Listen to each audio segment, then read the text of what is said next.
आज हम एक ऐसे ट्रेडिंग कॉन्सेप्ट के बारे में जानने वाले हैं जिसे अगर आप सीख जाते हैं तो आपकी ट्रेडिंग स्टाइल हमेशा हमेशा के लिए बदल जाएगा।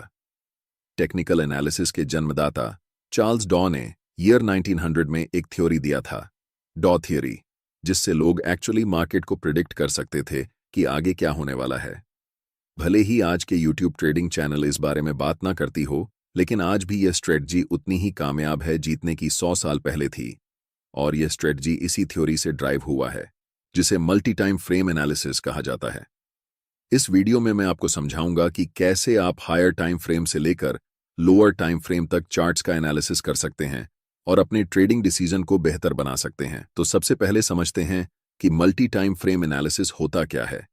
यह एनालिसिस का एक तरीका है जिसमें आप पहले हायर टाइम फ्रेम का एनालिसिस करते हैं और फिर धीरे धीरे लोअर टाइम फ्रेम तक आते हैं। इस प्रोसेस में आपको 3 महत्वपूर्ण टाइम फ्रेम की जरूरत होती है। पहला time frame direction time frame होता है, जिसका उपयोग आप मार्केट की दिशा को समझने के लिए करते हैं। यानी आप देखते हैं कि प्राइस ऊपर जा रहा है, नीचे जा रहा है या साइडवेज मूव कर रहा है, जिससे आपको ओवरऑल ट्रेंड का आइडिया मिलता है। दूसरा time frame behaviour time frame होता है, जो प्राइस के बिहेवियर के बारे में डिटेल में बताता है। यानी प्राइस का मोमेंटम कैसा है, मार्केट स्ट्रक्चर ब्रेक हो रहा है या नहीं, वीक रिजेक्शंस या डोजी कैंडलस्टिक्स दिख रहे हैं या नहीं, और मार्केट रिट्रेस कर रहा है या नहीं। तीसरा और आखिरी time frame entry time frame होता है, जिसमें आप एक्चुअल ट्रेड एंटर करते हैं। अगर प्राइस डाउन ट्रेंड में है तो आप सेल के लिए देखेंगे, और अगर अपर ट्रेंड में है तो आप बाय करने के लिए देखेंगे। ये बहुत सिंपल है। ये जो टाइम फ्रेम्स आप इस्तेमाल करेंगे वो आपके ट्रेडिंग स्टाइल पर निर्भर करते हैं। मान लीजिए मैं इंट्राडे और स्विंग ट्रेडिंग का मिक्स उपयोग करता हूं, तो मैं 4 घंटे का टाइम फ्रेम डायरेक्शन के लिए, 1 घंटे का टाइम फ्रेम बिहेवियर के लिए और 15 मिनट का टाइम फ्रेम एंट्री के लिए उपयोग करता हूं। लेकिन अगर आप स्काल्पर हैं तो आपके लिए ये टाइम फ्रेम्स अलग होंगे। आप 1 घंटे को डायरेक्शन के लिए, 15 मिनट को बिहेवियर के लिए और 5 मिनट टाइम फ्रेम को एंट्री के लिए इस्तेमाल करेंगे। इसलिए टाइम फ्रेम पूरी तरह से आपके ट्रेडिंग स्टाइल पर निर्भर करता है, लेकिन मैंने एग्जाम्पल देकर समझा दिया है, जिससे आप अपने ट्रेडिंग स्टाइल के हिसाब से सही टाइम फ्रेम चुन सकते हैं। मल्टी टाइम फ्रेम एनालिसिस को शुरू करते हैं, जिसमें हम सबसे पहले 4 घंटे के टाइम फ्रेम को चुनेंगे, ताकि हमें पता चल सके कि मार्केट इस समय किस दिशा में है। 4 घंटे का टाइम फ्रेम चुनने का सबसे बड़ा कारण यह है कि यह हमें मार्केट का पूरा स्ट्रक्चर बता देता है कि अभी मार्केट किस दिशा में है। अगर हम 15 मिनट का चार्ट इस्तेमाल करते तो हमें स्पष्ट दिशा का पता नहीं चलता, क्योंकि प्राइस ऊपर नीचे कर रही होती है। इसलिए दिशा को समझने के लिए हमेशा बड़े टाइम फ्रेम पर जाना बेहतर रहता है। आप में से ज्यादातर लोग इस चार्ट को देखकर कंफ्यूज हो सकते हैं कि यहां प्राइस क्या कर रही है और हमें कैसे ट्रेड लेना चाहिए, बाय करना है या सेल करना है, या फिर अभी ट्रेड नहीं करना है। लेकिन यह गलत तरीका है चार्ट्स को देखने का, क्योंकि हम एक इंट्राडे या स्विंग ट्रेडर हैं। हमें बहुत पुराने चार्ट्स को नहीं देखना चाहिए। हमें यह ऑब्जर्व करना है कि हाल के समय में मार्केट की प्राइस कैसे बिहेव कर रही है। अगर हम ऐसा करने लगें तो हमारे चार्ट्स पर बहुत सारे सपोर्ट और रेजिस्टेंस लाइंस बन जाएंगी, जिससे आपका चार्ट बहुत जटिल हो जाएगा और आप ट्रेडिंग डिसीजन नहीं ले पाएंगे। सोचिए, अगर आपके चार्ट्स पर इतनी सारी लाइंस हों तो आप कैसे समझेंगे कि इस समय प्राइस क्या कर रही है। 4 घंटे के टाइम फ्रेम में हमारा चार्ट बिल्कुल स्ट्रॉन्ग अपर ट्रेंड में दिखाई दे रहा है और इस समय प्राइस कंसोलिडेशन कर रही है। इस कंसोलिडेशन जोन का सबसे पहले हम हाई मार्क करेंगे और फिर कंसोलिडेशन जोन का लो मार्क करेंगे। चार्ट्स पर इन दोनों लाइंस को बनाकर हम वेट करेंगे। सबसे पहले हम मार्केट को डिसाइड करने देंगे कि उसे किस दिशा में जाना है। इस समय मार्केट दोनों तरफ जा सकती है, या तो अपना ट्रेंड कंटिन्यू कर सकती है या फिर यहां से रिवर्स डाउन कर सकती है। अगर मैं इस समय लाइव ट्रेड में होता तो मैं पहले 4 घंटे के टाइम फ्रेम में कैंडलस्टिक को इन दोनों लाइंस के बाहर क्लोज होने का इंतजार करता। तभी हम डिसाइड करते कि हमें बाय करना है या सेल। अगले कुछ कैंडल्स में प्राइस लोअर लो के नीचे कैंडल क्लोज करती है। ऐसे समय में ज्यादातर नए ट्रेडर्स सेल पोजीशन में एंटर करते हैं। मैं चाहता हूं कि आप ध्यान से देखें कि इसके बाद प्राइस क्या करती है। अगले ही कैंडल में एक बड़ी ग्रीन बुलिश कैंडल बनती है। अब जो मैं आपको बताने वाला हूं उसे ध्यान से सुनें, क्योंकि ये चीज आपकी ट्रेडिंग स्टाइल को हमेशा के लिए बदल सकती है। मैं आपको एक सीक्रेट टिप दे रहा हूं, बिल्कुल फ्री में। अभी चार्ट्स 4 घंटे के टाइम फ्रेम में हैं और हम देख सकते हैं कि ये एक स्ट्रॉन्ग अप ट्रेंड है। लेकिन जैसे ही हम चार्ट्स को 1 घंटे के टाइम फ्रेम में बदलते हैं तो हमें दिखता है कि प्राइस धीरे धीरे नीचे की तरफ जा रही है। और जब हम 1 घंटे के टाइम फ्रेम को 15 मिनट के टाइम फ्रेम में बदलते हैं तब हमें चार्ट्स पर एक स्ट्रॉन्ग डाउन ट्रेंड दिखता है। ये बात आपको कंफ्यूज कर सकती है कि 4 घंटे के टाइम फ्रेम पर प्राइस अप ट्रेंड दिखा रही है, लेकिन 1 घंटे और 15 मिनट के टाइम फ्रेम में प्राइस डाउन ट्रेंड शो कर रही है। ऐसा क्यों हो रहा है, इसे समझिए। जब प्राइस 4 घंटे के टाइम फ्रेम में थी तो लास्ट कुछ कैंडल्स में प्राइस रिट्रेसमेंट या पुलबैक ले रही थी। इसी पुलबैक को छोटे टाइम फ्रेम में देखने पर यह हमें डाउन ट्रेंड जैसा दिखाई देता है। एक बात हमेशा याद रखें, हायर टाइम फ्रेम हमेशा छोटे टाइम फ्रेम के ट्रेंड से ज्यादा मजबूत होता है। इस सिचुएशन में 4 घंटे का टाइम फ्रेम 1 घंटे के टाइम फ्रेम से और 15 मिनट के टाइम फ्रेम से भी ज्यादा स्ट्रांग होगा, और 1 घंटे का टाइम फ्रेम 15 मिनट के टाइम फ्रेम से स्ट्रॉन्गर होगा। इसीलिए हम ट्रेड भी उसी डायरेक्शन में लेंगे जिसमें बड़े टाइम फ्रेम का ट्रेंड चल रहा हो। चूंकि 4 घंटे के टाइम फ्रेम का ट्रेंड अप ट्रेंड है, इसलिए हम बाय पोजीशन बनाने वाले हैं। अभी चार्ट्स 15 मिनट के टाइम फ्रेम में हैं और इस चार्ट्स में हमें तुरंत बाय ट्रेड में एंट्री नहीं करनी है, क्योंकि प्राइस का मोमेंटम अभी भी डाउन साइड की तरफ ही है। पहले हम वेट करेंगे कि प्राइस 15 मिनट के टाइम फ्रेम में बियरिश से बुलिश ट्रेंड में शिफ्ट हो जाए, तभी हम बाय पोजीशन में एंट्री करेंगे। अभी तक प्राइस हमें कोई सिग्नल नहीं दे रही है कि वह बुलिश होने वाली है, इसलिए हम अभी भी इंतजार करेंगे। प्राइस इस लेवल को रीटेस्ट करने आती है, लेकिन पूरी तरह से ब्रेक नहीं कर पाती और फिर से नीचे चली जाती है। ऐसा दोबारा होता है, जिससे हमें पता चलता है कि अभी प्राइस साइडवेज हो चुकी है। इस समय बाय पोजीशन में एंट्री करने के लिए यह जरूरी है कि प्राइस इस लेवल के ऊपर क्लोज होकर अप ट्रेंड का स्ट्रक्चर बनाए।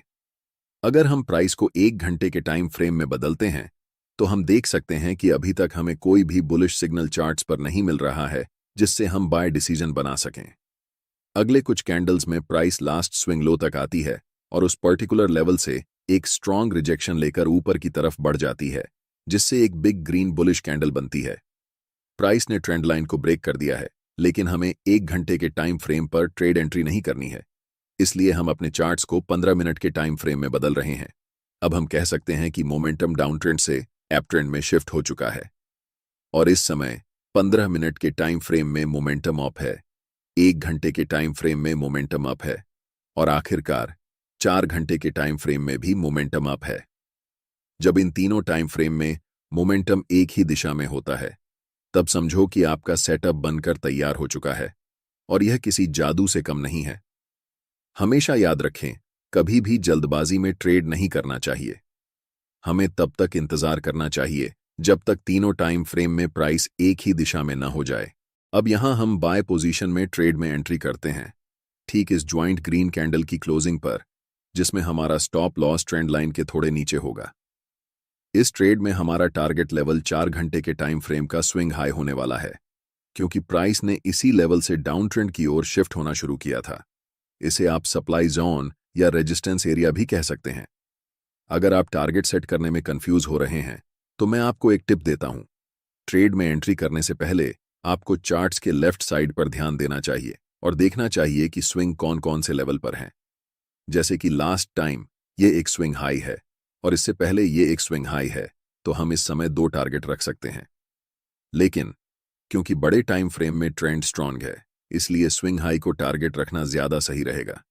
और देखो, प्राइस बिना समय बर्बाद किए ऊपर चला गया।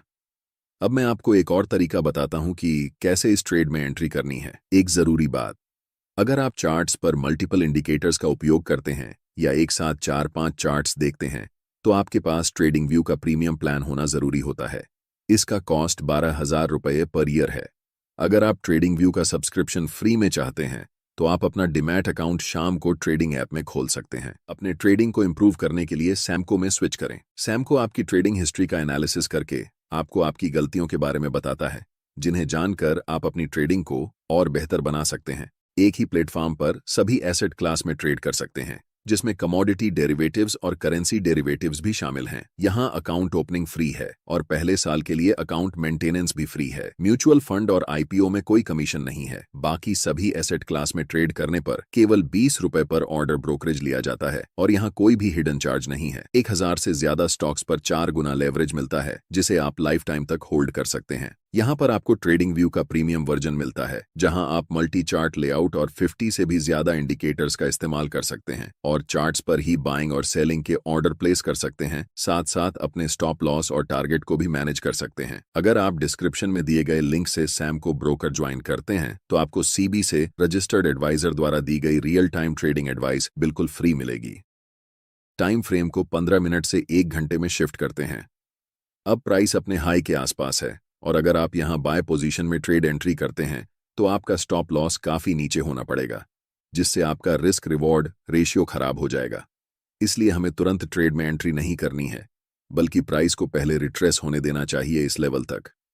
प्राइस रेड कैंडल बनाते हुए नीचे आती है और इस लेवल को टच करती है, लेकिन आप तुरंत यहां पर एंट्री नहीं ले सकते। अगर आप यहां एंट्री लेते हैं तो आप बस अनुमान लगा रहे हैं कि प्राइस ऊपर जाएगा, लेकिन प्राइस बहुत अनिश्चित होता है। चाहे कितना भी महत्वपूर्ण लेवल क्यों ना हो, वह कभी भी ब्रेक हो सकता है या फिर उस लेवल को रिस्पेक्ट नहीं कर सकता है। इसलिए हम इंतजार करते हैं कि मार्केट पहले कंफर्म हो जाए कि वह किस दिशा में जाने वाली है, उसके बाद ही हम ट्रेड में एंट्री करेंगे। आप अगर अपनी इच्छा के अनुसार ट्रेड करेंगे तो यह एक खतरनाक तरीका हो सकता है। कभी भी मार्केट में सर्वाइव नहीं कर सकते हैं, चाहे आपके पास कितना भी कैपिटल क्यों ना हो। अधिकतम 1 सप्ताह लगेगा और आपका कैपिटल डूब जाएगा। इसलिए हमेशा कंफर्मेशन का वेट करना चाहिए। अब प्राइस को 15 मिनट के टाइम फ्रेम पर शिफ्ट करते हैं। अगर आप देख रहे हैं कि प्राइस अभी भी डाउन ट्रेंड में है तो हमें कुछ नहीं करना चाहिए। जब तक हमें इस लेवल के ऊपर एक स्ट्रॉन्ग ग्रीन कैंडल के साथ प्राइस क्लोज नहीं कर जाती, तब तक इंतजार करना जरूरी है। एक बार फिर प्राइस प्रीवियस स्विंग लो को ब्रेक करती है और अगले कुछ कैंडल में एक स्ट्रॉन्ग ग्रीन कैंडल बनाते हुए ऊपर की तरफ जाती है और इस लेवल के ऊपर स्ट्रांगली क्लोज हो जाती है। यहां पर एक कारण है कि प्राइस इसी पार्टिकुलर लेवल से रिवर्स क्यों हुआ। जैसे ही हम चार्ट्स को बड़े टाइम फ्रेम पर शिफ्ट करते हैं तो चार्ट्स के लेफ्ट साइड में एक डिमांड जोन नजर आता है।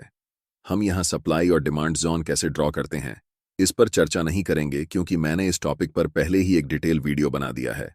आप चैनल पर जाकर वह वीडियो देख सकते हैं। मैं चाहता हूं कि आप इस स्थिति को ध्यान से देखें और इसे उस वीडियो से लिंक कर पाएं जो मैंने पहले बनाया है। अब हमारे पास 3 कन्फर्मेशन हैं। फर्स्ट, 15 मिनट के टाइम फ्रेम में ट्रेंड अप है। सेकंड, 1 घंटे के टाइम फ्रेम में ट्रेंड अप है। और थर्ड, 4 घंटे के टाइम फ्रेम में भी प्राइस अप है। हम जानते हैं कि यह सेटअप हमारे लिए एक जादू की तरह काम करता है। इस कैंडल की क्लोजिंग पर हम बाय ट्रेड में एंट्री करेंगे, जिसमें हमारा स्टॉप लॉस कैंडल के लो के पास होगा और take profit next swing high पर होगा। अगर हम बड़े टाइम फ्रेम पर देखें तो ये हमारा 1 के लेवल है जहां तक प्राइस जा सकती है। आप देख सकते हैं कि प्राइस वैसा ही करता है, धीरे धीरे मार्केट स्ट्रक्चर बनाते हुए ऊपर की तरफ उस लेवल को टच करती है, जिससे हमारा टारगेट हिट हो जाता है और हम प्रॉफिट बुक कर लेते हैं। यह ट्रेडिंग स्ट्रेटेजी मेरे लिए सबसे अच्छा काम करती है, क्योंकि मैं एक इंट्राडे के साथ साथ स्विंग ट्रेडर भी हूं। लेकिन जब आप इस स्ट्रेटेजी को उपयोग में लाएंगे तो अपने ट्रेडिंग स्टाइल के अनुसार टाइम फ्रेम को चेंज कर सकते हैं। अगर आपको ट्रेडिंग व्यू का सब्सक्रिप्शन फ्री में चाहिए या फिर एक ही प्लेटफॉर्म पर equity, commodity, stock, mutual fund, options आदि में ट्रेड करना चाहते हैं तो आप अपना डीमैट अकाउंट सैमको में खोल सकते हैं। सैमको ट्रेडिंग ऐप का लिंक डिस्क्रिप्शन में है। स्ट्रेटेजी समझ में आ गई हो तो इसे बैक टेस्ट करें, फिर देखें कि आपके लिए काम करता है या नहीं, और उसके बाद ही ओरिजिनल अकाउंट में इसे अप्लाई करें। वीडियो अच्छी लगी हो तो वीडियो को लाइक कर दें और फ्री में प्राइस एक्शन ट्रेडिंग सीखने के लिए चैनल को सब्सक्राइब करें। आप सभी का बहुत बहुत धन्यवाद।